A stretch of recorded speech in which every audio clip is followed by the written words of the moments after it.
She came behind me with a phone charger cord, and wrapped it around my throat. And was trying to like choke me with it. But I had used my hand and like kind of pushed her back. Man, you gotta get on the other side of the tape. Get on the other side of the tape. Tell me what happened. I'll tell you in a second. Calm down. Let him talk to you. Let us talk to you first. Calm down, brother.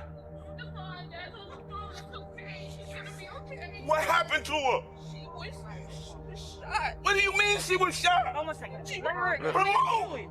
Let her explain. She gotta explain it to you, man.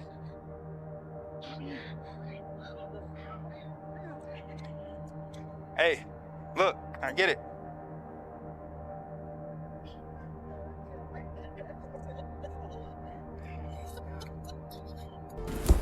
So, story time. 2 days ago, I was this girlfriend to this guy. You know what I'm saying?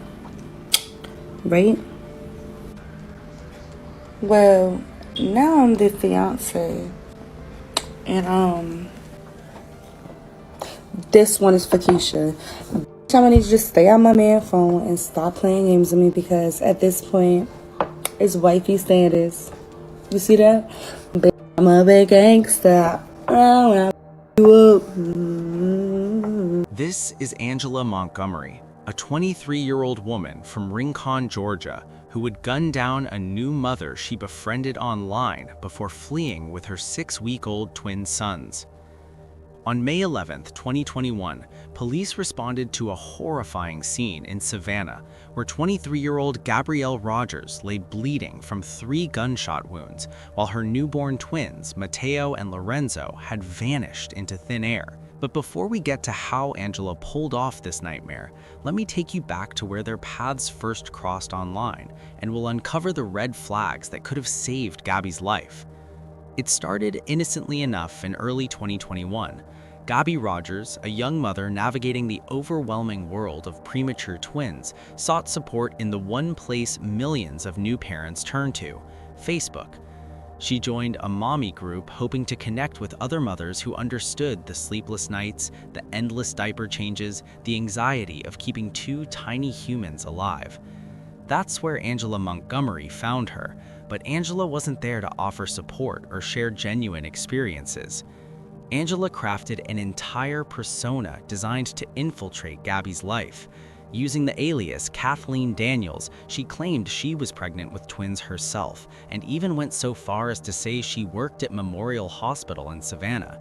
She wasn't just pretending to be a random stranger.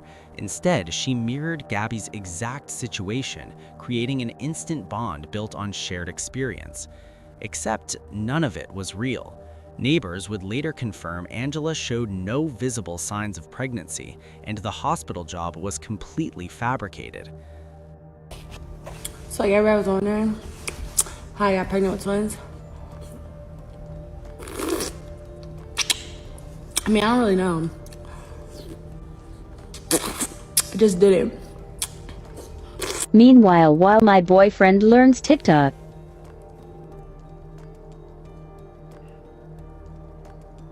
Me and the twins hungry.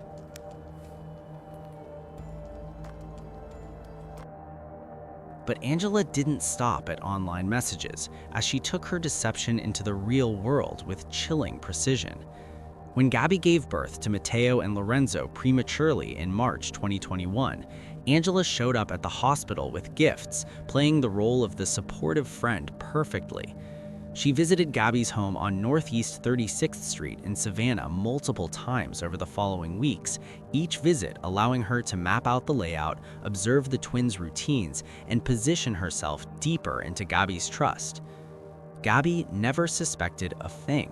Why would she, when Angela seemed genuine, helpful, and understanding?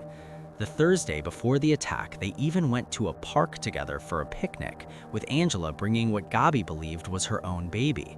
But that baby's existence, like everything else about Angela, was a carefully constructed lie designed to disarm any suspicion. What Gabby didn't know was that Angela's obsession with motherhood ran far deeper than a simple desire for friendship.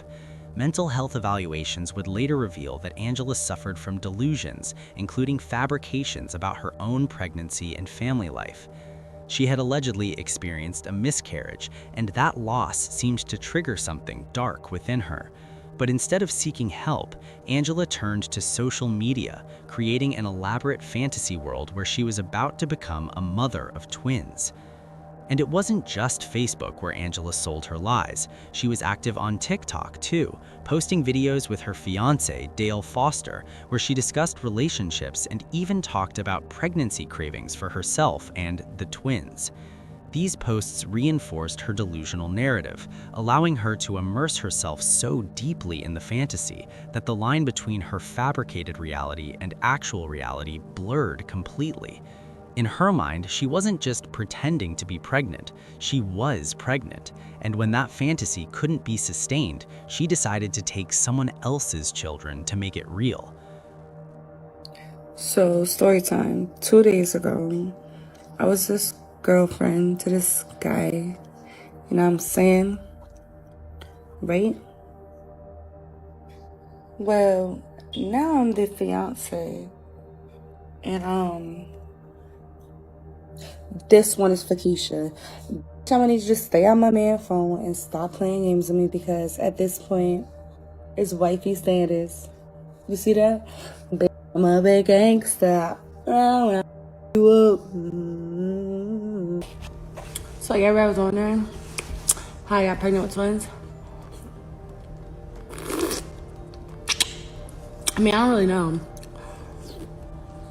I just did it.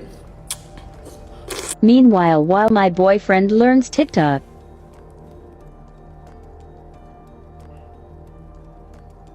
Me and the twins hungry.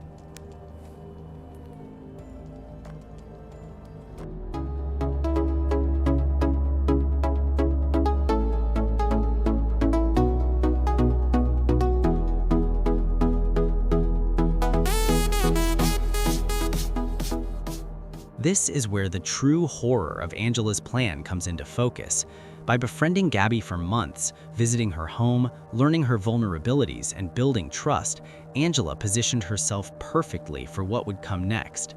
On May 11, 2021, she arrived at Gabby's home around 10:20 in the morning, ostensibly to deliver baby formula and other supplies. It was the kind of gesture that would raise 0 red flags between friends in a mommy group, and Gabby opened the door without hesitation. What happened next would shatter Gabby's world and expose the depths of Angela's obsession. But before we get to the attack itself, understand this. Angela Montgomery didn't just want babies, she wanted Gabby's babies specifically and had watched them grow from the hospital to 6 weeks old. Angela knew their names, their routines, their vulnerabilities, and on that Tuesday morning in May, she walked into Gabby's home with a plan to take them no matter what it cost. The moment Angela stepped through Gabby's front door that morning, the facade of friendship evaporated.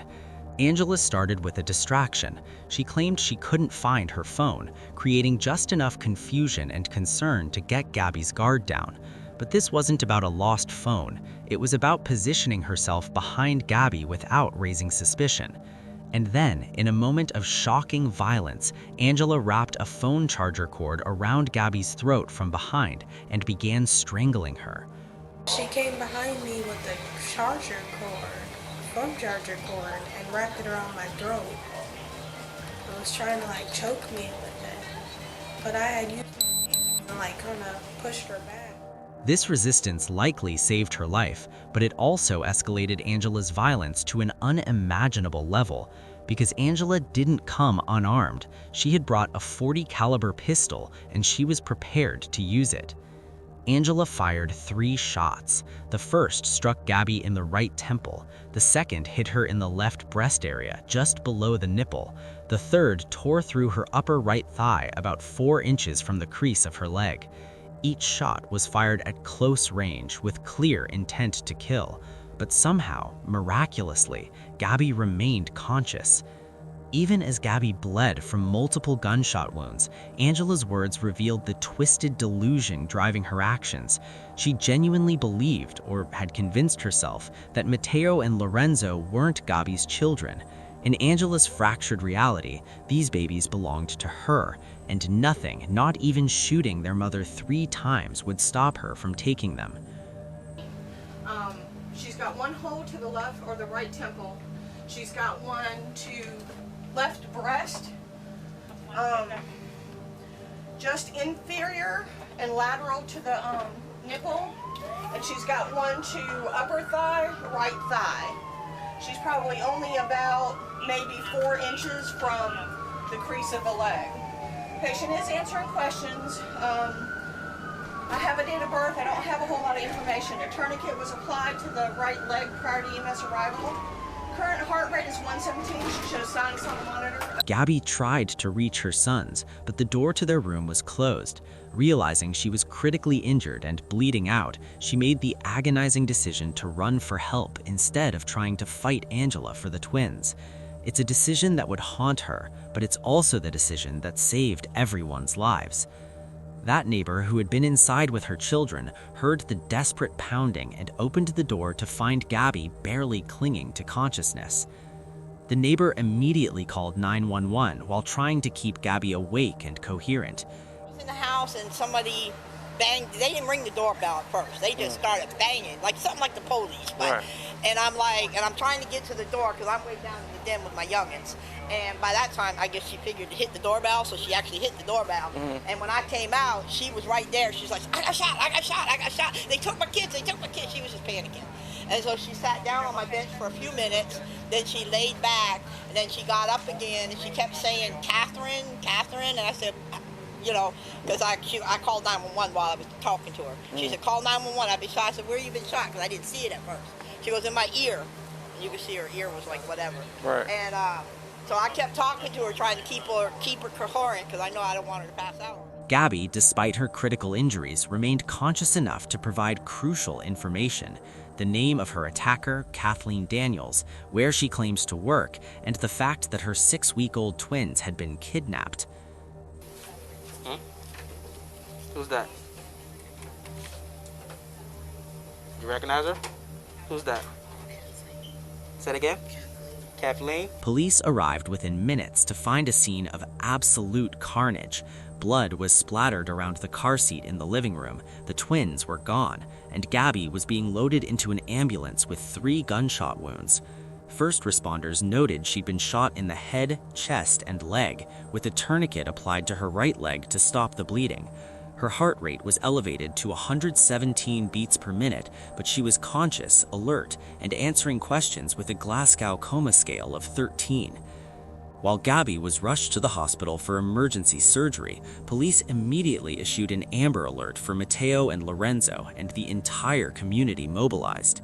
Tips began flooding in as people recognized the description of the suspect and her vehicle, and within hours, investigators had traced the alias Kathleen Daniels back to her real identity, Angela Montgomery, a resident of Rincon, Georgia, about 20 miles from the crime scene. Savannah Police Chief Roy Minter would later call it every mother's worst nightmare, and he wasn't exaggerating. A woman Gabby had trusted, welcomed into her home, and considered a friend, had just tried to murder her and stolen her babies. And now, as Gabby fought for her life in surgery, the race was on to find Matteo and Lorenzo before it was too late. Less than 5 hours after Angela Montgomery fled Gabby Rogers' home with 2 6-week-old twins, law enforcement had tracked her down. The swift resolution came thanks to an all-hands-on-deck approach involving local, state, and federal partners, combined with crucial tips from the community. And what police found when they raided Angela's residence in Rincon was both a relief and a confirmation of just how deeply her delusions ran. Around 2:30 in the afternoon on May 11, 2021, a SWAT team descended on Angela Montgomery's residence on St. Andrews Road. They were assisted by the Rincon Police Department and the Effingham Sheriff's Office, and they had one objective: recover Matteo and Lorenzo alive and unharmed. When they breached the home, they found both twins safe inside. One of them was even still sleeping, completely unaware of the chaos that had unfolded that morning. Savannah Police! Watch your back, Sullivan. Sullivan. There you go. Hold on, slide this way. Slide to your left. Llamen a police! Just hold that. Hey, what do you got, boss? What do you have to your left? Right here. Doorway right here. Does it go all the way through? I'm in the back. Yes, it goes all the way to the back. You see the bathroom? Don't let anybody else see. So how many times is she shot? 3. So there should be... The babies showed no signs of injury or distress, were immediately taken to a hospital for precautionary evaluations, and then reunited with their family. It was the best possible outcome in an unthinkable situation, but the relief of finding the twins safe was tempered by the disturbing reality of what investigators discovered about Angela Montgomery. Angela was found hiding in a closet, still in possession of the .40 caliber pistol she had used to shoot Gabby. Her mother was at the home too, and here's where things get even more twisted. Angela's mother believed the twins were Angela's biological children. Angela had been so convincing in her lies about being pregnant that even her own family had been deceived. When detectives interrogated Angela, her statements were a disturbing mix of lies, deflection, and delusion. She initially denied any involvement in the shooting and kidnapping, claiming instead that she'd been helping her fraternal sister, Destiny Scott, who had allegedly given her the babies that morning. She spun an elaborate story of receiving a call from Destiny, driving to Gabby's address, and finding the twins at St. Joseph Hospital. None of it was true. Investigators confirmed that Angela had no twin sister named Destiny. The entire story was another layer of her delusion, a desperate attempt to deflect responsibility for what she had done. She also claimed she had recently suffered a miscarriage and had planned to tell her fiancé, Dale Foster, that morning, but even that detail couldn't be verified. The inconsistencies and obvious fabrications in Angela's statements prompted her attorney to request a psychiatric evaluation early in the legal proceedings. During her first court appearance on May 12, 2021, bond was denied and the evaluation was ordered.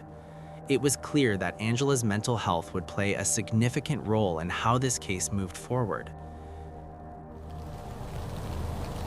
And no statements were given in court today by the public defender representing Montgomery other than she may benefit from a mental health evaluation and treatment. Montgomery is due back in court for a preliminary hearing in July. In July 2021, a grand jury indicted Angela on charges of criminal attempt to commit murder, aggravated assault, and 2 counts of kidnapping. The case dragged on for more than 2 years as mental health evaluations were conducted and legal strategies were developed. And in November 2023, Angela finally entered a plea. She pleaded guilty but mentally ill to all charges. This type of plea, allowed under Georgia law, acknowledges criminal responsibility while also recognizing that mental illness substantially impaired the defendant's judgment or behavior at the time of the crime. It mandates mental health treatment during incarceration, potentially in a specialized facility rather than a standard prison. Angela was sentenced to 30 years in prison for the attempted murder and aggravated assault charges, plus 20 years to run concurrently with lifetime probation for each kidnapping charge. The gun possession charge was dismissed. This effective 30-year sentence balances punishment with the recognition that Angela's delusions and mental illness played a role in her horrific actions. As for Gabby Rogers, she survived her injuries after undergoing emergency surgeries and made a full recovery. Her sister, Brianna Young, organized a GoFundMe campaign to help cover medical expenses and support for the twins, raising over $19,000 from 279 contributors. The community rallied around Gabby and her boys, offering not just financial support but emotional solidarity in the face of unimaginable trauma. Gabby's resilience in the face of this attack is nothing short of extraordinary. First responders described her strength as mama bear energy, the kind of fierce protectiveness that allowed her to crawl to safety, alert authorities, and provide the information needed to save her sons, all while bleeding from 3 gunshot wounds. She fought back in every way possible, and because of that, Mateo and Lorenzo came home safe.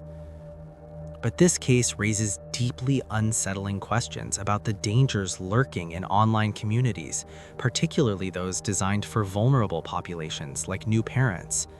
Angela Montgomery used Facebook mommy groups to identify, groom, and ultimately attack Gabby. She exploited the trust that naturally forms between parents sharing the same struggles and weaponized social media platforms like TikTok to create a false persona that allowed her to blend seamlessly into these communities. The risks of forming quick bonds in online parenting groups include exposure to inconsistent advice, deceptive interactions, and psychological distress from social comparisons. But Angela's case shows that the dangers can go far beyond distress, as they can be deadly. When people share personal details like pregnancy timelines, home addresses, and daily routines in public or semi-public groups, they're opening themselves up to exploitation by those with malicious intent. As of today, Angela Montgomery remains incarcerated, serving her 30-year sentence with no reports of appeals or further incidents. Gabby Rogers has chosen to maintain her privacy with no recent updates on her or her son's lives beyond the 2023 sentencing. And that's understandable. After surviving what truly was every mother's worst nightmare, she deserves peace, safety, and the chance to raise Mateo and Lorenzo away from the public eye. What do you think about this case? Do you also think that Gabby was too trusting? Let me know in the comment section. Click on one of the cards on your screen to see more videos like this.